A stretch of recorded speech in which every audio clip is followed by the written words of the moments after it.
Hello, and welcome back to Philosophy for Beginners. Today we continue along the 17th century road, where the smoke of civil wars hangs in the air and the shape of the modern state is still unclear.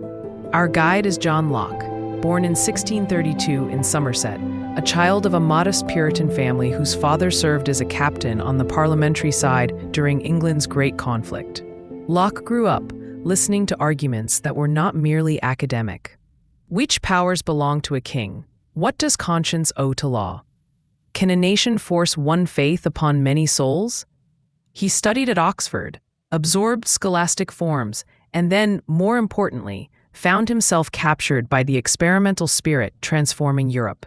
He befriended Robert Boyle, learned to respect the stubbornness of facts as they appear through glass and instrument, and trained his mind to move from experience to inference, rather than from doctrine to detail. He studied medicine enough to practice, because medicine is philosophy with the pulse running. He learned how to weigh evidence when a life is in play.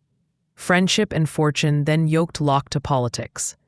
He entered the orbit of Anthony Ashley Cooper, later the Earl of Shaftesbury, a powerful mercurial figure.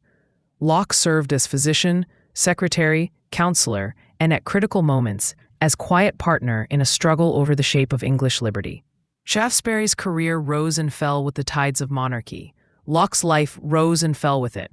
When danger sharpened, Locke slipped away to the Netherlands, where a republic's toleration sheltered his pen. When the Glorious Revolution of 1688 replaced one king with another under new constitutional terms, he returned to England carrying papers that would give a vocabulary to the age. The heart of Locke's contribution is simple enough to state and deep enough to occupy centuries. Human beings are born free and equal. They have rights that precede government. They create governments by consent to secure those rights, and when a government destroys them, the people retain the right to alter or abolish it. He draws this not from a romantic portrait of humanity, but from a sober picture of the state of nature. Before political artifice, he imagines persons living side by side under a law discoverable by reason. That law of nature tells each of us we are proprietors of ourselves, our lives, our liberty, the work of our hands, and that no one ought to harm another in those goods. The portrait is not idyllic. Inconveniences abound in the state of nature, partiality in judging one's own case, weakness in enforcing right, danger from those who refuse reason. But the condition is not a war of all against all. It is a condition where rights exist without institutions strong enough to protect them. Property, for Locke, is the test case that makes natural right visible. Take the world as God's garden, given in common. When someone mixes his labor with a piece of that world, cultivates a patch of ground, fells a tree, and shapes it into a beam, he makes that product his. Labor is the title. The rule has moral limits. Take only what you can use. Leave enough and as good for others. Do not let goods spoil in hoarding. The invention of money by mutual consent relaxes some of these limits because durable coins do not rot, yet the moral core remains. Property is the fruit of effort bounded by the claims of others who are your equals. This is not a celebration of greed, but a theory of stewardship, and it underwrites a politics in which people have something worth protecting before they ever sign a social contract. Government, then, is a trust. Individuals consent, explicitly by oath or tacitly by staying and using the benefits of a common life, to form a community that will appoint impartial judges, establish known laws, and wield force in defense of those laws. The legislature is supreme among institutions because it makes the rules in the name of the people. Yet its power is limited at every edge. It may not take property without the people's consent. It may not enslave.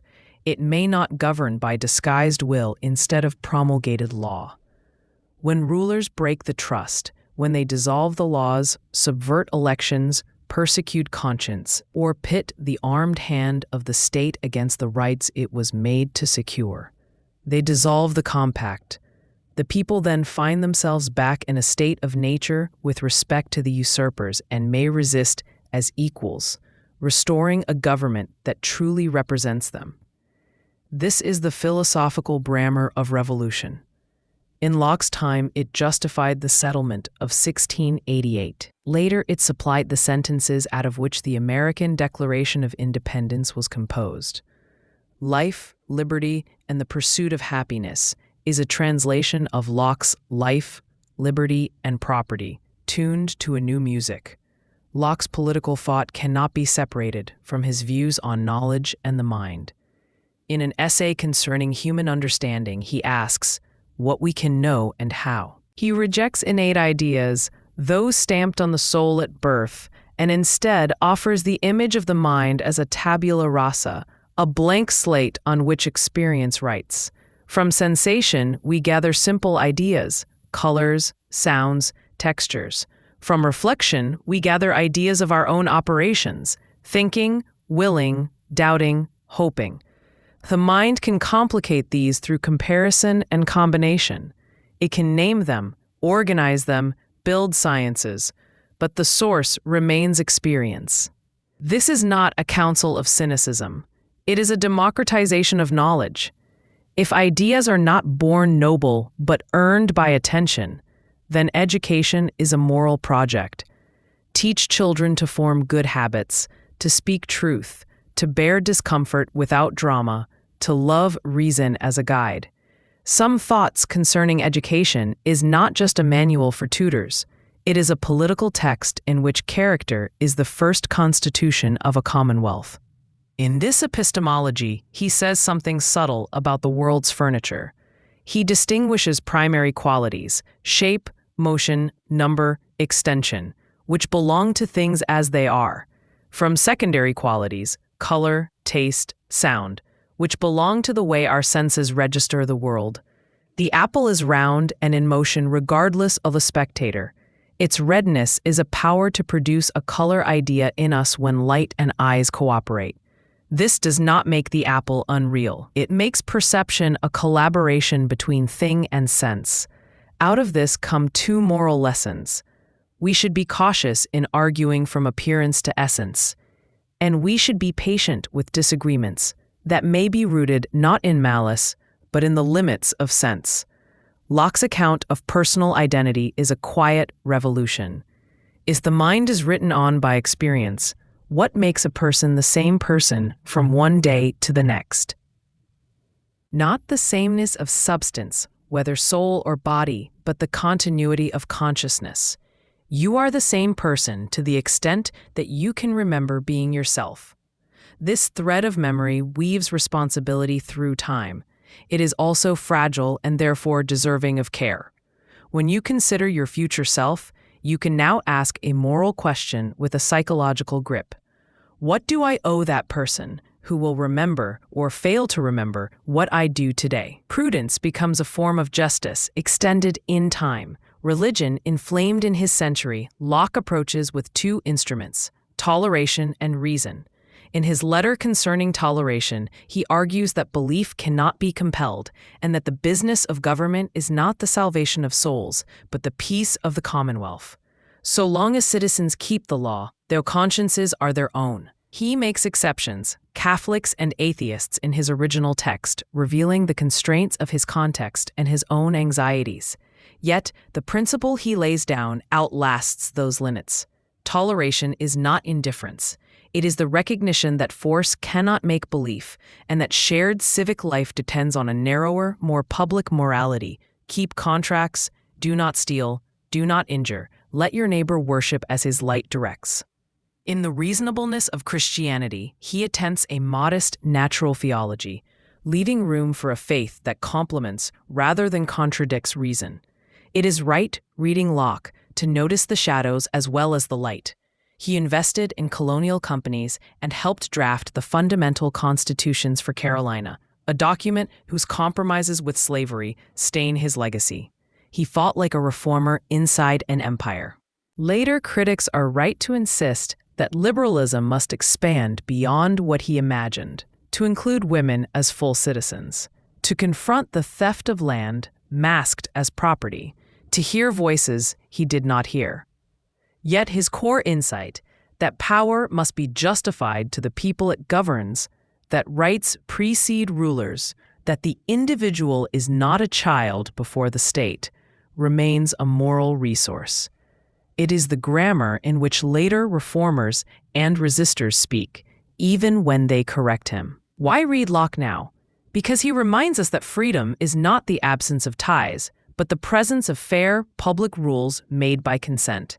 Because he teaches that rights must be anchored in the ordinary labors by which people feed and house themselves.